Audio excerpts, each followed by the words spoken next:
Today we are joined by Rob, representing Continental and Good Year, a pretty weird combination to represent two tyre brands. But I thought while he was here visiting the shop, we'd grab Rob's attention and ask him some really good questions about road bike tyres. We're coming into road bike season now. Before we get started, Rob, I just want to make sure our audience understands that this isn't shilling or sponsored or anything like that. Yep. Because we sell Pirelli. I like Pirellis. We sell Vittorias. Lots of our customers sell Vittorias. We also sell Michelin. We're one of the few shops that sell Michelin. I like these. Not a very versatile tyre, but they've got their point. But we're going to be talking today about your brands, Continental and Good Year. So just, can you help our audience out? Why do you represent two competing brands? I work for a company called Cambrian Tyres. Yep. Our history is with motorcycle tyres. Yeah. And we represent quite a lot of brands. Yeah. So we've dealt with Conti for a number of decades, and the opportunity to take on Goodyear came up about 18 months ago, and we jumped at the chance. So you've got a lot of history with Continental. Yeah. Goodyear is relatively new to us. It was you that actually engineered us having the opportunity to test the Goodyears, and you came around and said, hey, give these a go. If you've seen that review, I was really, really impressed with them. Today I've got loads of questions for you around all of this. I'm going to start off with the reviews that I've given both these tyres on the channel before, and just get your reaction of that, if you like. So in the past, we stock Continental, probably one of the best-selling tyres in the road bike market. It's one of those tyres where if you're chatting to your club mates, they said, what tyre should I get? Conti Grand, actually, it probably started with the 4000. That was the legendary tyre. Yeah, maybe even the 3000 before it. Yeah, that's going back a while. And then when the 5000 came, I'm a bit unsure. Yeah. Do you think it's gained legendary status yet? We're getting there. I think tyres are one of those things that people get very happy and comfortable with, and they don't really want change. But for performance gains in every metric you would use to measure a tyre, there has to be a change. You can't just do a Mark II and a Mark III in the same tyre. Continental actually took quite a long time to get onto the hookless market, didn't it? Tubeless, they were probably the last two, and then Hookless then followed very soon after. Conti are a very big company. They're very cautious. They like to do things right, and they're happy to be late to make sure the product is right. Because I think I remember we got involved with Pirelli because we started to get customers come to us asking for a hookless, safe tyre, and Pirelli were one of the best at the time. And we'll almost go, and Rob, when a Continental going to launch the Grand Prix, and you did, you got there, and you've obviously got the STR now, which is a fantastic tyre, probably bestseller in the UK range. Maybe. Yeah, I mean, for a performance race tyre that's still got some decent puncture resistance, it's one of the best sellers. Yeah. So going back to my review on this, I always think that fresh out of the box, these are fantastic. Yeah, like you get them out of the box, you feel like you're the world's best road bike rider. You can nail every turn. They feel amazing out of the box. And for me, they always don't necessarily wear out, because they do wear a long time, but that feeling of like total control you get when they're box fresh, for me, seems to degrade quite disappointingly quickly, perhaps. Is that your experience, or is other people reporting that, or am I just like a review of one? I can't say it's my personal experience. What the feedback we would get from teams very often is that even when the tyres are kind of past the point where they still should be raced on, there's still quite a high performance grip value from the tyre.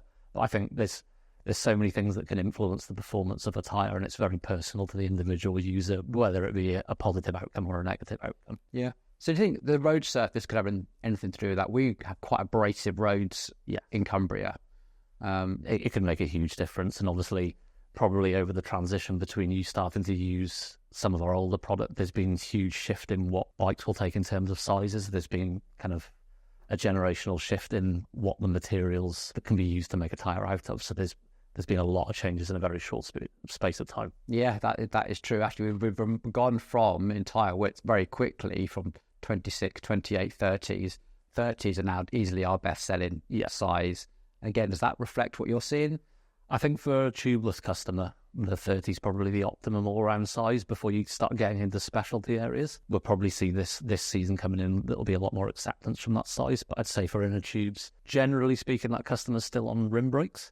So whether they wanted tubeless or not, the rim brake caliper is often dictating the size of the tyre for them. Yes, actually, that's true. We've got a customer downstairs right now. He's bought some wind space wheels, and they're just way too wide. The calipers just don't open far enough. And he's like, something he didn't think about when he brought them, actually, is how much your calipers actually open to. Yeah, there's just going to be a very big cycle of that. Moving on quickly to the Eagle F1RS. Yes. These are the tyres that you said. I honestly hadn't really looked at Goodyear tyres for a long, long time. I've been riding these now for a year. You gave me, and they're almost worn out now. They've been on various different bikes, and I've been testing Michelins and all sorts. And I've been really impressed with them. I don't think they are as really reassuringly grippy as a Continental when they're brand new. And I don't think they're as, again, with the Michelins are fantastic in the dry. They're terrifying in the wet, even though anyway. But they do seem to be very consistent. They seem to give a very consistent feel, whether it's a damp road, a dry road, when they're half worn, fully worn, whether you're slightly over pressure, under pressure. They seem very adaptable. Yeah.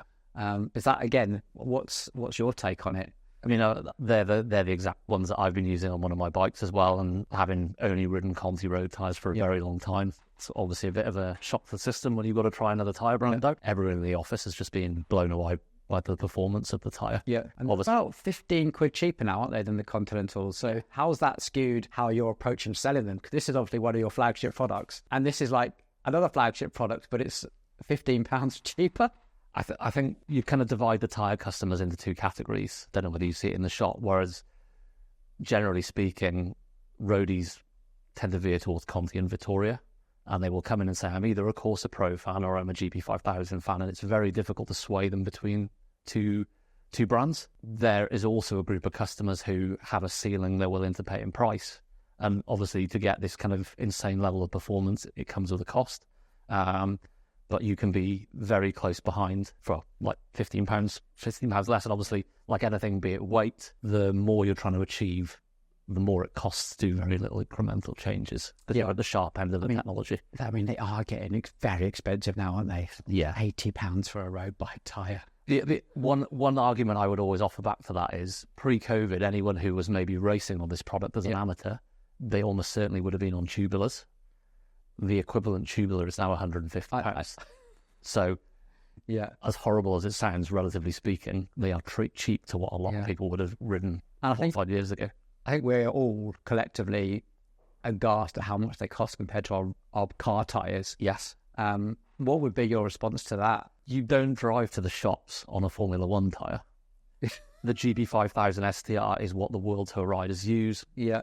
Whatever other brand's top-end tyre, it's what is raced at bicycles equivalent of Formula One. If you went down your local tyre fitting bay and said, fit me some Formula One tyres, you probably wouldn't have much change out of £15,000 for 4 new tyres. Yeah. So it's all relative, and I think most people's only other interaction with tyres is their car. Mm-hmm. For most people, the car is their box that gets them about. They don't want it to perform, they just want it to be safe. I guess what you see, though, when you see where the cognitive dissonance is when you see a car tyre, it's massive. Yeah. And you see this and it's like, where is it? Is it all in compounds and chemicals that go into it to provide that grip? Is that where the cost, I would say a lot of it's obviously the materials. You want the best of materials, be it the raw ingredients that go into the rubber or the finest material that you can put in the carcass. Yeah. But also, if you think you have this very, very small, thin tyre that has to retain air. And if you have a tyre that the sidewall, like on a car or motorbike, could be kind of the best part of a centimetre thick, something as simple as air retention is relatively easy to do. Whereas you've got a tyre that weighs 240 grams, if you're out on the construction of your tyre by even a couple of millimetres, that could make the difference between the tyre retaining air and not retaining air at all. So that I think they're a lot more difficult to manufacture due to how kind of fine the margins are and how little material you're playing with. Yeah, it's a tough thing to overcome, I think. It's the questions that we get when people look, they go, how much? Yeah. And, I could buy 2 car tyres for that, and it's like, awkward. Yeah. And I think the nice thing is, though, that you don't always have to have the poshest tyre in the range. That is true. There is always the next step down that will feature the technology from the predecessor's top-end tyre.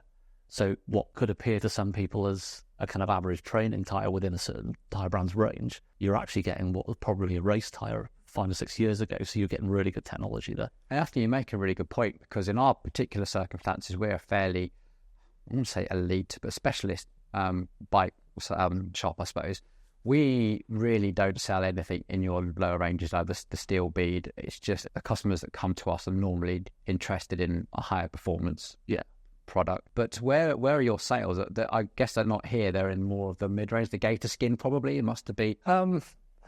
it's a relatively, probably mid to high end is kind of a lot of our sales, but we do sell an awful lot of wire beads. But it's the less exciting stuff that people don't pay attention to that moves through workshops, and shops are often shocked when they kind of track back and go, oh my God, I didn't realise how many of these we've been selling. Right. Because it's not something that they get excited about for their personal bike, but for someone who, again, just needs a bike as a mode of transport, or maybe they're on a tighter budget, they do a really good job for the money.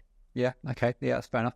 Now, I want to ask you, while I've got this opportunity, about Hookless, Tubeless, etc. Yeah. We've got loads of stuff that's what Continental and Good Year are doing to try and make the whole situation easier for consumers, but still got some questions about it. Before we get started on that deep and interesting subject, just very quickly, where do you personally stand on the whole inner tube versus tubeless debate? Well, what do you have on your own bike, Rob? So 6 years I've been on road tubeless. I come from a mountain bike background, so I think I was far more accepting of bigger volumes and lower pressures. I can understand if you've been on a road bike for a long time and inner tube have done the job. It's sometimes a bit of a hurdle to get over, but I have very limited amount of time to ride my bike. I'm not going to put something on my bike that doesn't work. I want it to perform the best, but I also want it to be reliable as well. And I think, just to be clear to our audience as well, that's actually my similar background. I was always a mountain biker first. We've been running mountain bike tubeless since I had 26-inch wheels, the old Mavic USTs, and actually it always felt weird that road bike didn't have hookless, had tubeless tyres, and so I was one of the very early adopters with the technology because of all my mountain bikes had it. So that's my background, and I recognise that an awful lot of you have a very different background to the two of us. So obviously hookless is in the debate a lot at the moment, and we're not going to dwell too much on that, but what I want to do is use your knowledge about the markings. What should we be looking for on the boxes to help us through this fog? Because I still think it's a bit of a fog, but it is getting better. The more and more of you guys complain in the comments, the more YouTube videos get made, the more feedback you guys get, the better you're making it. So talk me through, what do we have at the moment? What tools do we have written on the sidewalls, written on the boxes? What can we get our teeth into and go, have I got the right tyre? Have I got the right pressures? Help us out. I think the first thing to mention is everyone's as guilty as the next person. You get something new, you get the instructions out the box, and you toss it in the bin, and then you horse on and do what you've always done with, be it a piece of IKEA furniture. A lot of people are kind of unwilling to just stop and think, let me read the instructions. So on the side of the GB5000 SDR packaging, we have the grid that has the silhouettes for the two different rim types. So you'll see Hookless, which is referred to as TSS, or Tubeless Straight Side. And then you have Hooked, which is TC, Tubeless Crochet or Crochet. That's what rims have been predominantly. And we'll put some B-roll up of this just to make sure. So TSS, Tubeless Straight Side. Even on your box, you say Hookless. But the TSS is the official terminology that the ETRTO have decided to use. So we're going to try and use the terminology a bit more. So, and TC, Tubeless Crochet, is for hooked. Yes. It makes sense when you think about it, but I guess it's just common terminology that you think that the bike trade is going to have to start establishing rather than hooked and hookless, the TSS, TC, or do you think it's still going to be I think it's already been decided for us.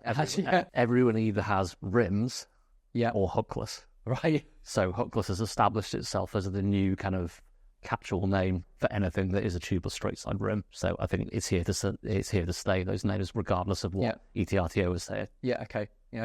So when we look on the side then, so we had this chart here, but we have this thing ingrained in ourselves, I think getting there now, that 73 PSI or 72.5 is the absolute max. That's been set by ETRTO. It has, yes. But not all of your tyres are 73 max. No. So 73, the 5 bar, the 73 is the hookless maximum pressure. But obviously, like when you have an inner tube, the bigger the volume of the tyre you have, the lower the max pressure on the tyre. So again, it's following exactly the same rules we've all followed for years, but I think people see something new and just panic and see the biggest number. It's not a target, it's a maximum pressure. That's a good thing, actually. That's a good way of putting it. So you've got 2 tyres on there, just to show, and again, we'll get some B-roll up here. So on the Good Years, you have TSS, and it's written, I think, on there 65 PSI. So obviously that one's a 34mm tyre, I think. So with it being such a big road tyre, you have a lower maximum pressure. So this is a 34mm. We sell these for people who ride like Trek de Marnes, perhaps people who are riding gravel bikes but then want a road tyre, etc. So the max on this is actually 66 PSI, regardless of whether it's TC or TSS. Yes. And so, and you still shouldn't go anywhere near the 73. That's the max. Yeah. Okay. Correct. Yeah. And the Continental that you've got in that is 30mm. Yeah. Which, I mean, I've talked on the channel before that I think running hookless, probably this should start at 30mm. It's probably the one where almost regardless of the rider's weight, you're going to be running a pressure lower than the maximum. It gives you a broader options for setup for different rider weights, definitely. Yeah, whereas the 28s and definitely 25s, you've got to be really careful because the right pressure for your weight might correct the maximum. You can very quickly, the system can run out of options for certain riders. Yeah, so we tend to sell here in the shop now hookless stuff starting at 30, and we'll only really get a 28 in if someone asks for it, and we run through, do you know this is the pressure you should be running it, etc. So anyway, going back to that, the pressure on that one I think is 73, and it's written on the side, isn't it? So again, so safety factors. Yes. As far as we know, the ISO safety factor is plus 10%. Sure. And that is not 110% above the maximum, i.e. 156. That is 10%, as in 80.6 PSI. Yes. Okay. Is the absolute we would expect to blow it off. And it makes sense to me because in the past, with inner tubes, if it said maximum pressure 115, I would not be inflating that to 200. Yeah, exactly. In the Conti factory, they do blow-off tests. Yeah. And historically, I've always seen it with a standard hook trim. Yeah. The tubeless crochet style, but they do it with water, not air. Right. So there's no horrendous bang when it goes off. And some of the numbers I've seen on a digital scale before a tyre comes off the rim are terrifying.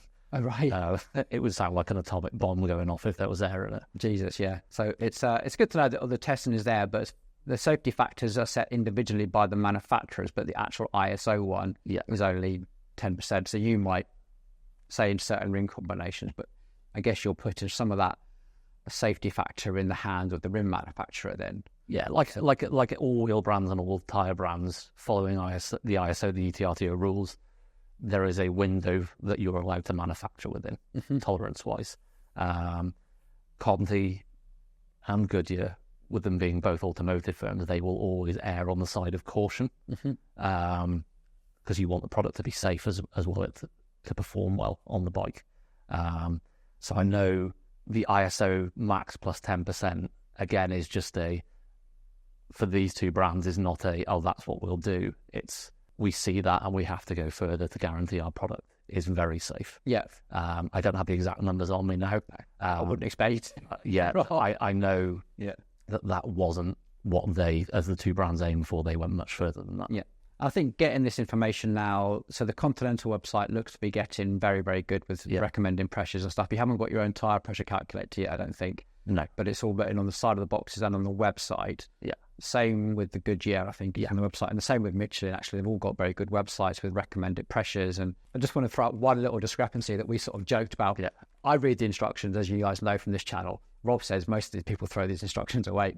But on the paper instructions, these are just generic instructions that go in all tyres. I think they're the previous Vanco ISO rules. Right, okay. So, they are currently outdated for tubeless road tyres. Yeah. So if you got those, if you're not unsure, go by what's written on the actual box, what's written on the actual tyre, and what's written on the actual website. And these are probably just generic safety. Yeah, it's a catch-all for every single. So we can just throw them away. Yeah, sure. Rob said. How are you getting on with these? These were launched to the market fairly recently, weren't they? Yeah. We have been having great success in this shop because of our unique circumstances with the connector on the back and the peak on the front. Seems to be working amazingly well for Lake District riding conditions. But how are your gravel tyres hitting the market? What's been the feedback? The connector's the standout one in terms of sales. Okay. I think that's purely because it's a great intermediate tread pattern. I would say with you guys in the lakes, for a lot of the riding, you're probably at the very limit of what a gravel bike's capable of. We call it chunky gravel. Yeah. There's not much easy stuff in the Lake District at all. And again, with you saying you come from a mountain bike background, you tend to be a bit more open to kind of front and rear setups, a bit with tread patterns and more aggressive tread patterns themselves. So what we see a lot of events is that people who've come into gravel from a road background tend to be very nervous about mixing and matching their tyres in terms of tread patterns. But it probably wouldn't affect a lot of them because of the style in the way that they would ride the bike off road compared to a mountain bike or an ex-mountain biker would ride it, would be pushing over the front wheel a lot more. So you want that kind of more aggressive tread pattern. Yeah, it's dead interesting actually that you say you go to events. So some of you might see if you go to a sporty gravel event, you're normally there with a Continental or Good Year tent, and you get to meet a lot of riders. Actually, it must be really good for your job is to get that feedback on stuff. I guess you probably learn quite a lot from them. You do. What I would say a lot of is the biggest takeaway is no one knows what pressure they're running in their tyres. It could be £1,000 bike, it could be a £10,000 bike, and the general rule of thumb is, well, they come over to you, can you check my pressures before I go off? No problem at all. What do you run? I don't know, I stick my thumb in the top of the tyre. Right, okay. We often will have a road tyre with 50 psi in it, and I will get them to put their thumb on it and say, how much do you think is in there? And they'll, 90, 100, and you show them it's 50, and it's the thing we use to kind of shock them into trying to pay attention. Interesting. Because it's not only a safety factor, it's also a performance factor. The tyre's too soft. You're edging closer to it, wanting to pull off a rim, because it's operating outside of its window of design. But then also you're losing your performance in terms of rolling speed. That is so interesting. Do you know what? The amount of people I know that have brought like things like Trek Domanes and like suspension stems and stuff. I could just take 10 psi at your tyres. Yeah, I mean, most World Tour teams have a wet and dry. For the brands we represent, they will have a wet and dry pressure. And as a rule of thumb, the wet pressure is about 10% less. Mm-hmm. But what's 10% of your thumb pressing into the tyre? So you have to have a number to backtrack off. Yeah, and have you done any much work with sort of the Pro Tours and seen what they run and how much science they put into their tyre pressures at all? Or what's that? So, just as an example, we use the Ineos team. Yeah. Everyone saw Tom Pidcock's descent on the Alpe d'Huez stage last year. He was on the GP5000 STR. Yep. Again, he comes from a mountain bike cross background, so he's very accepting of what is new technology to road bikes, but he's also very accepting of an engine and is saying to him, for your weight, this is where we think you should set it up. Great, no problem. Whereas some of the older riders towards the end of their career initially were a little bit hesitant, but they've seen the data and the science now. It's totally provable. We had a video out fairly recently. Ineos engineers and Dan Bigham, the performance engineer, they went to Conti's, it's called the Conti Drone test area, where they test all the high performance cars, and they did a huge bank of testing, be it aero and rolling resistance on all the different road surfaces they got set up, so they could do pre-season checks for like Flanders on a purpose-built cobbled section. Interesting. So they really went into a lot of detail. That's incredible to have access to that sort of information as well.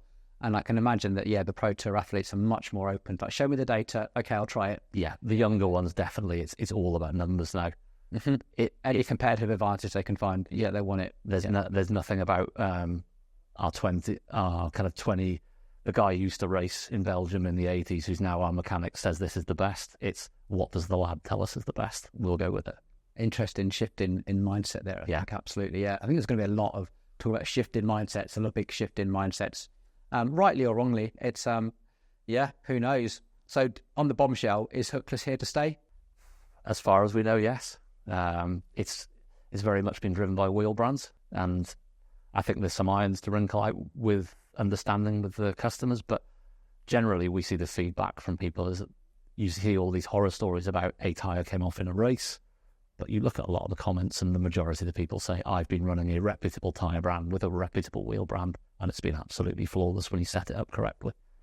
Cool. Thanks so much for sharing your knowledge with us today. No worries. Really, really appreciate it. If you guys got any comments, please get them down below. We'll communicate and add to that discussion as we go. If you found this useful, please give it a big thumbs up, share it, like it, and all that sort of stuff. And I look forward to reading what you have to say. Cheers, Russ. Thanks a lot.